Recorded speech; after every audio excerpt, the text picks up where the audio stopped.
गुरु गौरांग श्री श्री जगन्नाथ बलदेव और माता सुभद्रा के चरण कमल वर्णना करते हुए हम एक छोटी सी नाटिका प्रस्तुत करने के लिए जा रहा है, जिसका शीर्षक है गीत गोविंद का आविर्भाव। श्री चैतन्य महाप्रभु का आविर्भाव का 300 साल पहले ही जयदेव गोस्वामी का जन्म हुआ था। उनका पिता भोजदेव, माता रामा देवी। श्री चैतन्य महाप्रभु जो स्वयं श्री राधा कृष्ण का मिलित रूप है, वो बंगाल का चंपाटी में आकर जयदेव से मिले और बताया, तुम श्रीक्षेत्रपुरी जाकर जगन्नाथ का सेवा करो और मैं तुमको वहीं पे मिलूंगा। बंगाल की राजा लक्ष्मण सेन की पुत्र पुरुषोत्तम देव, उन्होंने अभिनव गीत गोविंदम लिखा था। उसके बाद जयदेव का गीत गोविंदम गंगा में बहाया गया था, लेकिन माता गंगा वही गीत गोविंदम अपना बक्स में धारण करके लाहौरी का दूसरा दिशा में लेके आकर आया। आइए वही गीत गोविंदम नाटिका को हम अवतरी देश का भक्तजन बहुत ही स्वल्प समय के अंदर तैयार किया है। कोई भूल त्रुटि हो तो माफ करिए। पहले दृश्य में हम देखेंगे जयदेव गोस्वामी का पिता माता बचपन में ही गुजर जाता है। उसके पश्चात क्या होता है वो देखने के लिए हम चलेंगे केंद्र गांव। अरे जयदेव, हो जयदेव, कैसे हो? हाँ हो भाई। तुम काम धाम क्यों नहीं करते? अब तक कैसे ही बैठे रहोगे? तुम्हारे पिता द्वारा जो कर्ज लिया गया है वही तो चुकाना है ना। कुछ काम करो। क्या मेरे पिताजी ने कर्जा लिया था आपसे? हाँ हाँ, तुम्हारे पिता ने तो कर्ज लिया है। क्या मैं झूठ बोल रहा हूँ? नहीं नहीं, आप तो गुरुजन हो, आप कैसे झूठ बोल सकते हो? आप सिर्फ मुझे ये बताइए कि इस कर्ज को चुकाने के लिए मुझे क्या करना पड़ेगा? ठीक है, मैं तुम्हें एक उपाय बताता हूँ। ध्यान से सुनो।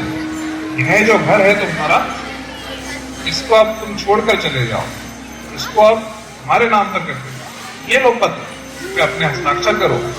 आज से यह घर हमारा हुआ और हमारा कर्ज भी अब हम समाप्त करते हैं। ठीक है? जैसा आपको ठीक लगे। ये लीजिए मेरे दस्तखत।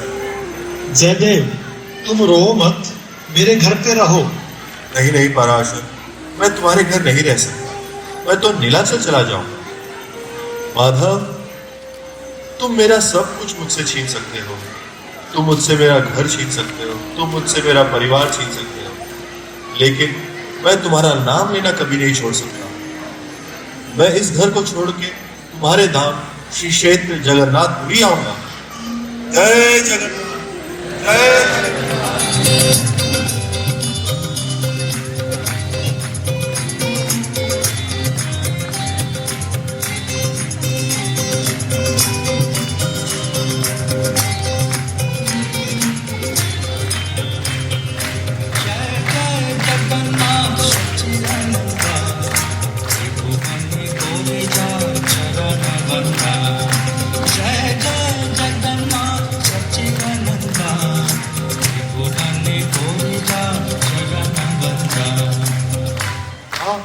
ये तो जगन्नाथ मंदिर आ गया।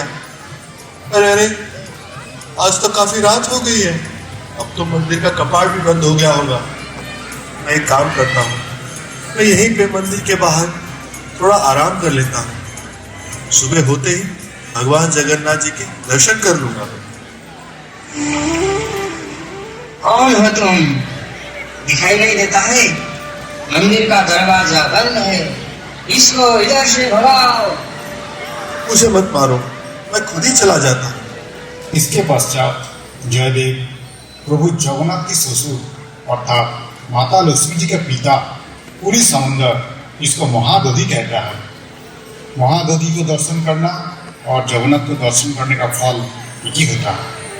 यही महादधि पर भगवान श्री कृष्ण की 10 अवतार का रूप दिखाई देता है।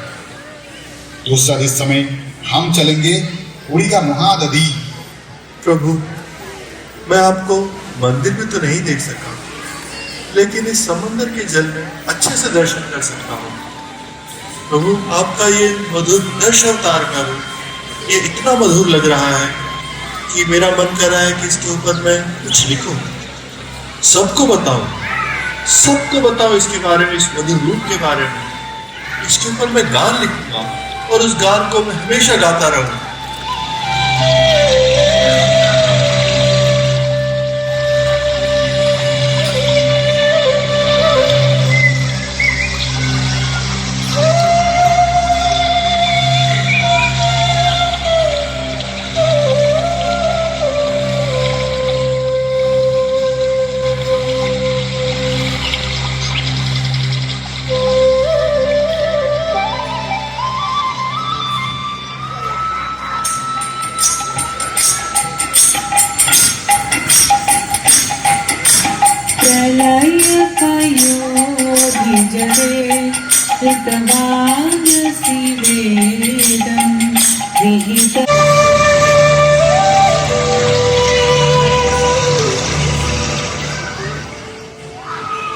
हे माधव, तुम्हारे कितने रूप। बलि महाराज से छल करके 3 पग में पूरी भूमि मांग ली। कलयुग में श्री राधा रानी का भाव लेकर श्री चैतन्य महाप्रभु का रूप अवतरित कर लिया। और आपके प्रसाद गदाधर पंडित, वो तो श्री राधा रानी ही है ना प्रभु जी। जगन्नाथ देव सभी पांडा को स्वप्न में आदेश देता है, तुम लोग मेरा भक्त को प्रहार किया, वो मेरा परम भक्त है। जैसे भी हो तुम लोग उनको मेरे पास लेके आओ। आज से कोई भक्तों की कीर्तन से मेरा आरती होगा। कहाँ मिलेगा वो शुद्ध भक्त? आप लोग ने देखा है? हाँ, वह समुद्र के तट पर दिखाई दे रहा है। शुद्ध भक्त, चलिए मंदिर में, प्रभु आपको देखना चाहते हैं। कहा? प्रभु मुझे देखना चाहते हैं? प्रभु मुझे देखना चाहते हैं? प्रभु, इतने तुम्हारी करुणा, इस छोटे से जीव को देखना चाहते हो? चलो सभी लोग, चलो प्रभु के दर्शन करने चलो मेरे साथ। उस समय सभी पंडा जयदेव को लेकर कीर्तन करते हुए मंदिर वापस आते हैं। प्रभु, आपका दास आपके दर्शन के लिए आ गया। सुनो जयदेव, तुम्हारा गान सुनकर मैं बहुत आनंदित हुई। तुम केंद्र बिल्लो वापस जाओ। तुम उधर मेरा सेवा करो और मेरा नाम का प्रचार करो, ये मेरा आदेश है। हाँ, आप केंद्र बिल्लो वापस जाओ, आदेश मानो। तीसरे समय जयदेव के साथ पद्मावती का विवाह होता है। देव शर्मा जो आंध्र प्रदेश से जगन्नाथपुरी आकर प्रभु जगन्नाथ से प्रार्थना करके उनको संतान मिला था। उन्होंने प्रार्थना किया था, बेटी और बेटा जो भी हो उपयुक्त समय पर आपको वापस करेंगे। लेकिन जब वापस करने के लिए आता है प्रभु जगन्नाथ उनको बोलता है, तुम्हारा बेटी के लिए मेरा दूसरा विकल्प है, तुम अभी केंदु बिल्लो वापस जाओ और मेरा शुद्ध भक्त जयदेव के साथ उनका विवाह कराओ। जयदेव होगा मेरा दास और पद्मा होगा मेरा दासी। कौन हो तुम? क्या नाम है तुम्हारा? मेरा नाम जयदेव। इस बंगाल के बीच में मेरा घर, केंद्र मिला मेरा देश। लेकिन आप कौन हैं? मेरा नाम देव शर्मा है और ये मेरी बेटी पद्मा है। ओह, जगन्नाथ जी की वाणी सत्य हो गई। जयदेव, तुम मेरी बेटी को अपनी पत्नी के रूप में स्वीकार करो। कि आप क्या बात कर रहे हैं? मैं संसार वैरागी मानूं, शादी की बात तो मैं सोच भी नहीं सकता। मैं क्या शादी करूंगा? मेरे पास तो कुछ भी नहीं है। जयदेव, ये जगन्नाथ जी की आज्ञा है, इसलिए मैं अपनी बेटी तुम्हें सौंपता हूँ। इसे तुम अपनी पत्नी के रूप में स्वीकार करो। बेटी पद्मा, तुम इस बूढ़े पिता की एक बात को हमेशा याद रखना, अपने भक्त पति के चरण की हमेशा सेवा करना। बेटी पद्मा, कुछ भी हो जाए अपने स्वामी के चरण को कभी मत छोड़ना, सदैव उनकी सेवा करना, यही एक पत्नी का धर्म होता है। स्वामी, आप मुझको आपके चरण पर स्थान दे दीजिए। अब आपको छोड़कर इस संसार में मेरा कोई नहीं। जीवन और मरण में आप सातों जन्म में मेरे प्राणनाथ हैं। मेरा सब कुछ आपको समर्पित और मैं आपकी दासी हूँ। मैं मेरा जीवन, यौवन, जात, कुल सब कुछ आपको समर्पण करती हूँ। पद्मा, मैं तो एक रास्ते का भिखारी हूँ। मैं तुमको क्या सुख दे सकता हूँ? जैसे सूखा कस्ता से रस नहीं निकल सकता, इसी तरह मेरे पास तुम्हें देने के लिए कुछ नहीं है। मैं तुम्हें क्या सुख दूंगा? तुमको कैसे रखूंगा सुख से? स्वामी, मैं स्वस्थ नहीं चाहती। लोग बोलते हैं स्वामी कितना ही दरिद्र हो, लेकिन पत्नी का कर्तव्य है कि पति की पूर्ण जतन के साथ सेवा करना। जीवन मरण प्राण हो तो मेरे स्वामी। स्वामी, आपकी इच्छा मेरी इच्छा, आपका पद मेरा पद, हम दोनों मिलकर हरि का गुणगान करेंगे और हरि गाथा करेंगे। हरि बोल, हरि बोल, हरि बोल। चलो पद्मा, चलो केंदु मिला। इसके पश्चात जयदेव और पद्मावती केंदुबिल्लो आते हैं और सभी केंदुबिल्लोवासी बहुत आनंद के साथ उनसे मिलने आते हैं। बाजदार सनैया, शंख, घंटा और उर्दू ध्वनि होता है। पद्मावती की परस्पर जयदेव को देखने मिलता है राधा रानी की विषा। दर्शन करके उन्होंने कहा है, वो देखो आ गया जयदेव पगला, हा हा हा हा हा। जयदेव, तुम इतने दिन कहाँ थे? एक बार भी भाई का स्मरण नहीं आया। आज से कोई भी जयदेव को पागल नहीं बोलेगा। आज के बाद हम सब इनको जयदेव ठाकुर बोलेंगे, क्योंकि इन्होंने जगन्नाथ जी के दर्शन किए हैं और उनके आदेश पर ही शादी किया है। ओ पराशर, ओ केंदुलिया वासियों, मैं आप लोग को नहीं बोला। मैं अपने इस जन्म भूमि पर एक कुटीर बनाकर रहना चाहता हूँ और उस कुटीर में मैं राधा माधव की सेवा करूँ। आप लोग भी मेरे साथ जुड़िए, आइए। देव, मैं तुम्हारा कुटीर बनाने में सहायता करता हूँ।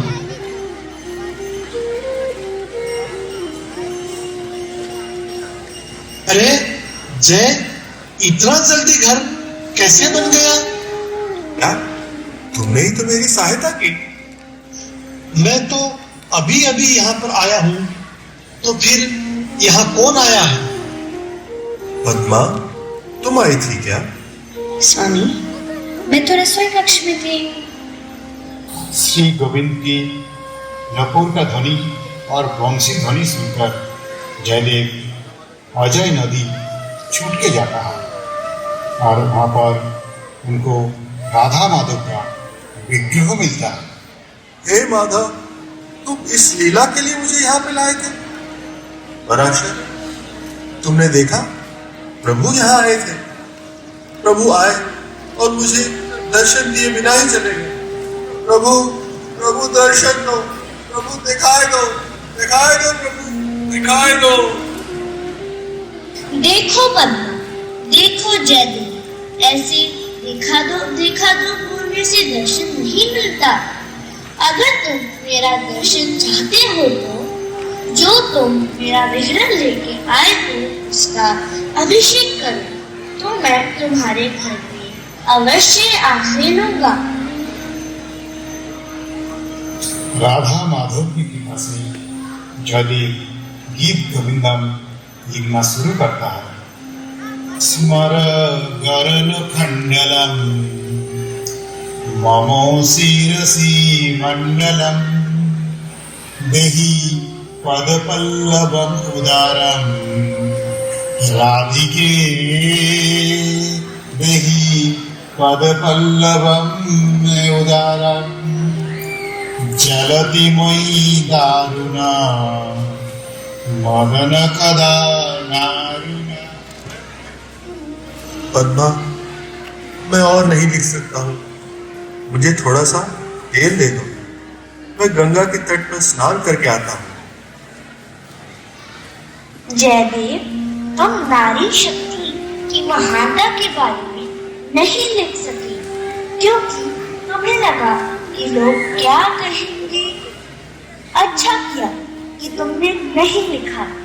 अब मैं खुद जाऊंगा और उस गीत गोविंदन को संपूर्ण करूंगा। पद्मा, पद्मा, दरवाजा खोलो। स्वामी, आप इतनी जल्दी कैसे वापस आए? पद्मा, मुझे गीत गोविंद का श्लोक फिर से याद आ गया, इसलिए गंगा जाने के आधे रास्ते में ही वापस आया। मुझे वही पांडुलिपि गीत गोविंद ग्रंथ लाओ।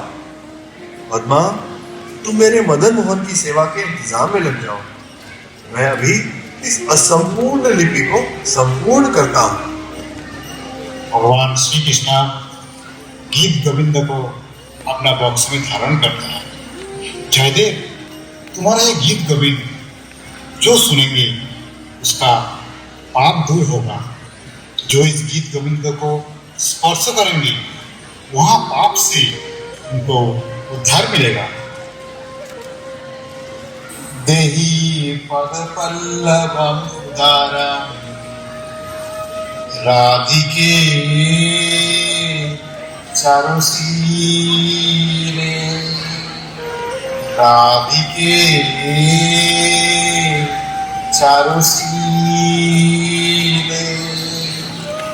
दाओ राधे, राधे, तुम्हारे चरण जुगल, ये चरण जुगल मेरा वास्तव का भूषण है। राधे, ये तुम्हारा चरण जुगल।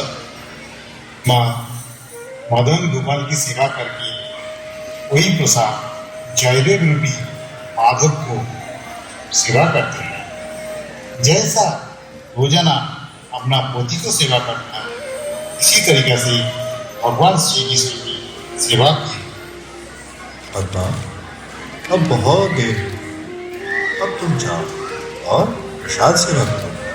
पांचवा सीन में हम देखते हैं जयदेव अजय नदी से आकर घर पे वापस आते हैं और पद्मा को भोजन खाते हुए देखते हैं। तो वो दोनों का विडंबना बहुत बढ़ जाता है। पद्मा, पद्मा, दरवाजा खोलो। अरे, घर के अंदर और बाहर भी स्वामी? पद्मा, तुम मेरे और मेरे मदन गोपाल की सेवा किए बगैर खुद सेवा करने लगी। छी छी पद्मा, तुम मेरी कैसी सखी, तुम कैसी भावी चरणी। स्वामी, आप ऐसे मत बोलिए। अभी आप ही ने तो गीत गोविंद लाने को कहा था। क्या मैंने गीत गोविंद तुमको पूछा? पद्मा शयन पर समय जाता है और देखता है वहां कोई नहीं, और यहाँ पर जयदेव दिखता है। उनका संपूर्ण श्लोक स्वर्णाक्षर में लिखा हो गया है। पद्मा, तुम बड़ी सौभाग्यवती हो, तुमने अपने हाथों से मेरे माधव की सेवा की, उनके चरणों की सेवा की। लाओ पद्मा, लाओ, तुम्हारा वही झूठा प्रसाद मुझे दो। स्वामी, ये बात मैं कभी नहीं कर सकती। मैं मेरा झूठा प्रसाद आपको कभी नहीं दे सकती, कभी नहीं दे सकती। पद्मा, तुम नहीं जानती हो, वही प्रसाद मेरे माधव ने सेवा की। वो प्रसाद अगर कोई पशु पक्षी की सेवा करे तो मैं उससे भी सेवा ग्रहण करने के लिए तैयार हूँ। लाओ प्रसाद, ये प्रसाद तुम नहीं दोगी तो कौन देगा? ओ कैंगुलिया वासियों, तुम लोग ये प्रसाद लेके जाओ। ये प्रसाद नहीं, ये महाप्रसाद है। जिसकी आंखें नहीं, उसे आंखों में रोशनी आ जाएगी। जिसे और कोई शारीरिक तकलीफ है, वो सारी तकलीफ दूर हो जाएगी। ले जाओ ये प्रसाद, ले जाओ।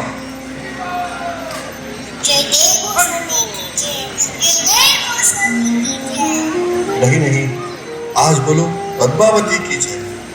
जयंती पद्मावती, जय राधे। देखे मिले सो दो लोकपति, जय जय पद्मावती। गोविंद चरण परगति, देखे मिले दो लोकपति, जय जय पद्मावती, जय जगन्नाथ।